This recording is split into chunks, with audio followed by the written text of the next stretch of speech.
Very quickly, because I can't resist, I just want some gossip. You are one of the most well-respected diplomats in all of Asia. We've read so many stories about you, heard your speeches, and also heard about a lot of story about your experience of the past few decades. What is some of your most memorable times personally for you, and with regards to China and in relationship with Chinese state leaders? I was a young minister, and Lee Kuan Yew was trying to teach me. So there was one year, I think it was in 1990 or 1991, George Bush Sr. was in Singapore. And a few days later, Yang Sang-kun, China's president, would be in Singapore. So Lee Kuan Yew asked me they had 2 private meetings. So he asked me to be the note taker for both meetings. So with George Bush, the note taker was Franz Scowcroft, National Security Advisor. And George Bush was US ambassador to China. He was also CIA chief. And he meant China well. And he told Lee Kuan Yew to pass a message to Yang Sang-kun to help him help China. Because Congress was making a big deal over MFN, Most Favored Nation status.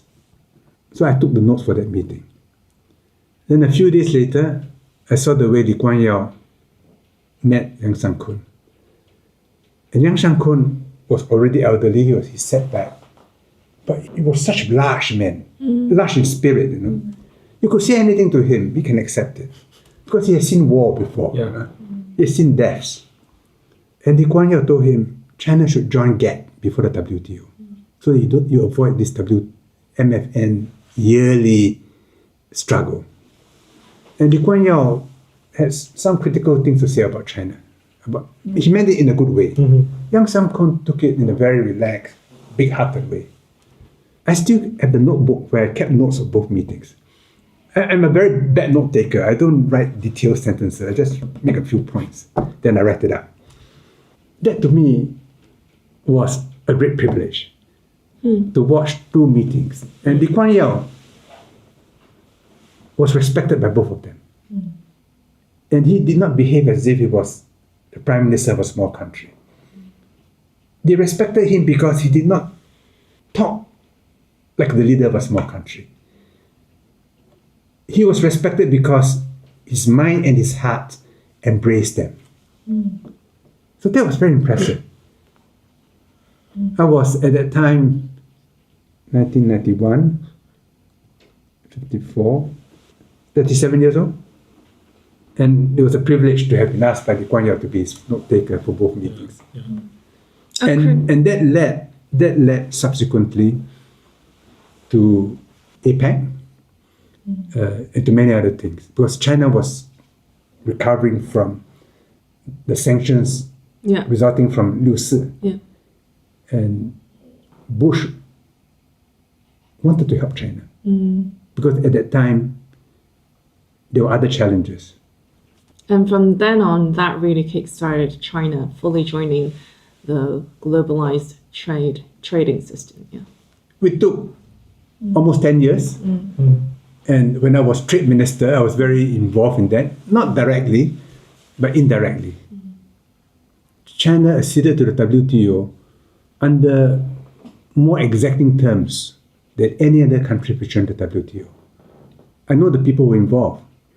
Bob Zoellick, Pascal Lamy, and they were negotiating for the US, for America. Japan had its interests. Other countries had their interests. And they were all afraid that China will swamp them with cheap manufacturing. So they gave China developing country status, which China deserved. But there are all kinds of constraints. They didn't recognize China as a market economy. After China joined the WTO in Doha, I was there. Xie Guangsheng, Long Yong-tu, they were all there.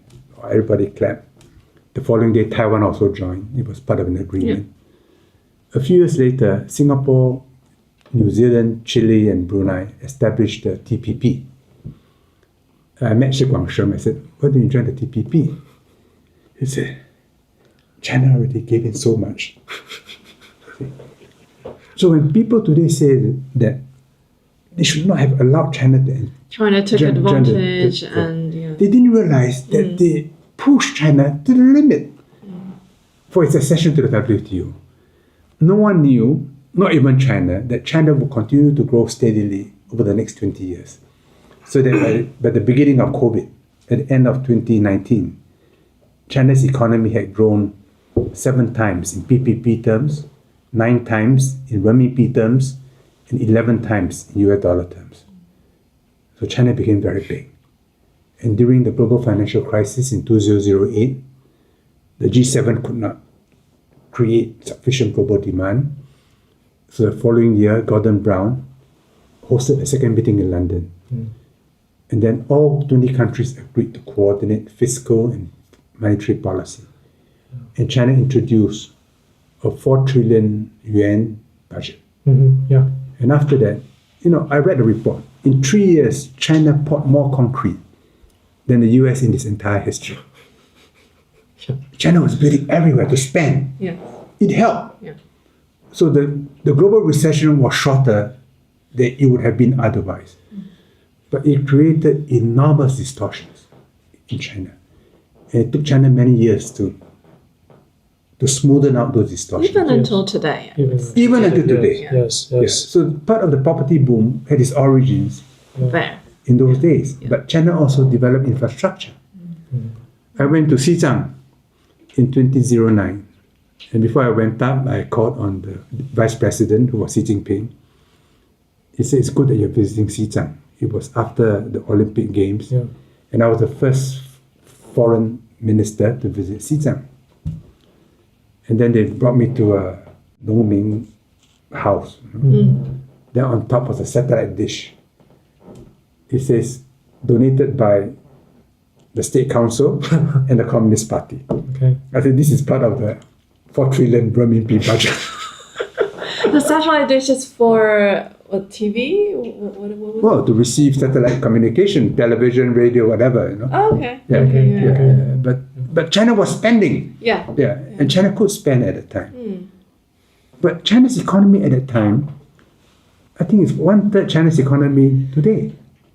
So today, if there's another global financial crisis, without China, the world will go into a deep recession. And US Treasury knows this. So even under Biden, Yellen was very careful to keep links with China, with Wang Qishan and so on. And Wang Qizhen, because they knew that if there's a crisis, the US and China have to work together. And the US knows that the position of the US dollar as reserve currency requires China's cooperation. 偷偷告诉大家，我最近发现了新法宝 Royal Face 逆时奇迹系列，它有活肤露、全效精华，还有精华霜。尤其我皮肤比较偏干，所以我非常的注重保湿。保湿做得好，肌肤自然烹饪。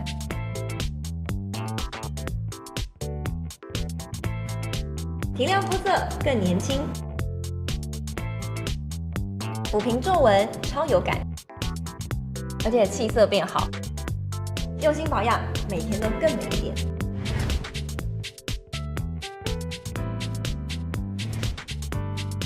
美吧。